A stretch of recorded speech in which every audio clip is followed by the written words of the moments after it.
How to fix Snapchat support code SS06. Hello everybody, welcome back to the channel. In this video today, I'll guide you through the steps on how you can fix the Snapchat support or error code SS06.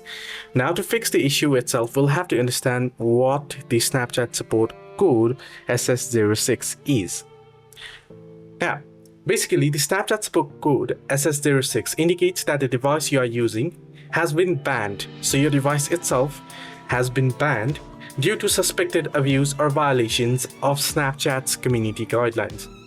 Now this is a safety measure to protect the platform, and to get back on the app you'll likely need to factory reset your device and try logging in with a different email address or get a new phone itself.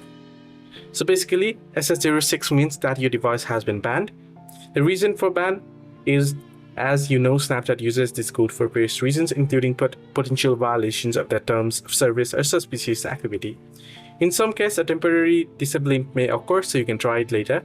However, if you are not being able to log in, then unfortunately there is no direct way to reverse a SS06 ban without factory resetting and possibly using a different email or phone to log into your account, to log into Snapchat. Hope this video was helpful. Do like and subscribe.